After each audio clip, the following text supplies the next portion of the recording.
As far as what I would look back on the game, as far as tailoring or trying to get more done or changing a portion of the game now that it's finished, looking back at it, I could have had another year or another 2 years, and it wouldn't have changed the fact I never have enough time to adjust and refine, and that's just the way it is for me.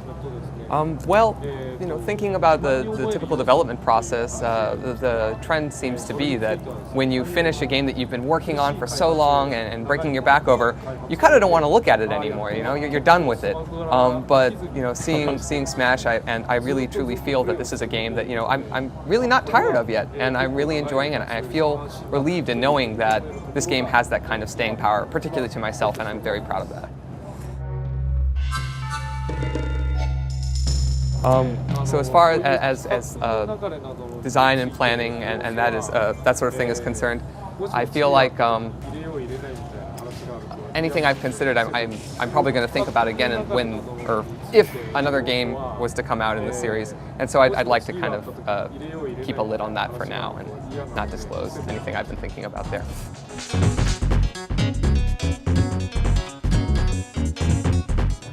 Well, when I first started making Smash Bros. Brawl, especially, particularly between friends, so friend matches, I thought it would be wonderful to have both voice chat and potentially keyboard-based chat as well.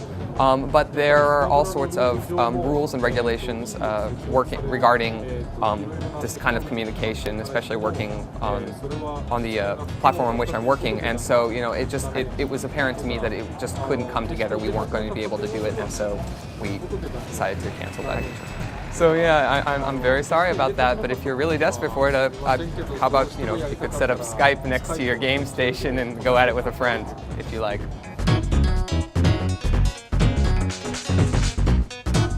So as far as just sort of thinking about the characters, adding characters from other series and from other worlds, really, so from outside the Nintendo world, is an incredibly difficult process. In some ways, it's more difficult than just building a game from the ground up, because you're really trying to make everything match. And in some ways that creates a limitation. I hope that people can understand that that's one of the reasons we can't include more characters from outside the Nintendo world. And of course, I believe that when you increase the number of worlds, you're also increasing the number of people that could potentially enjoy that, the video game and the different series that you're putting in there. But that does present a problem, because having these non-traditional, non-Nintendo characters in the game, even with just Snake and Sonic, has resulted in a number of people who do dissent in seeing these characters put into the Smash series. And so it's not a simple matter of just simply adding as many new worlds and new characters from different games as possible. You can't be careless in doing that sort of thing. You need to be careful. And so even within, internally and externally, there have been people that have raised objections to it, and so that's another reason.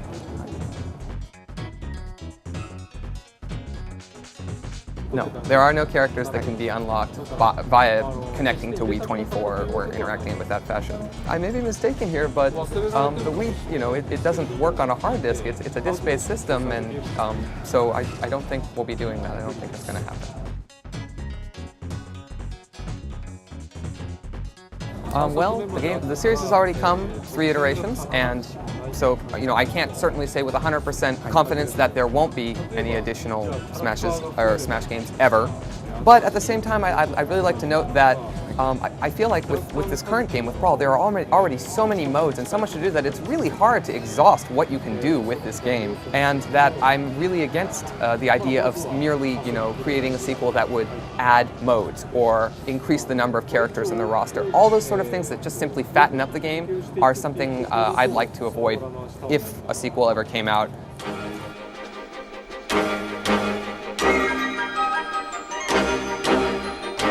Well, seeing the success that Smash has had being played with the Wii Remote held sideways, I don't think that there are control limitations that keep it from being ported to the DS.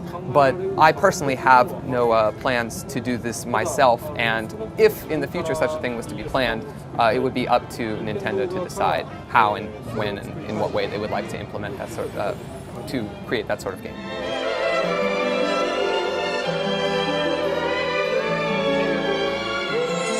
Well, I'm sure that people hitting ranks 1 through 10, were there such a ranking system, would be incredibly pleased with it and having a lot of fun. But it's not all fun for everyone involved per se.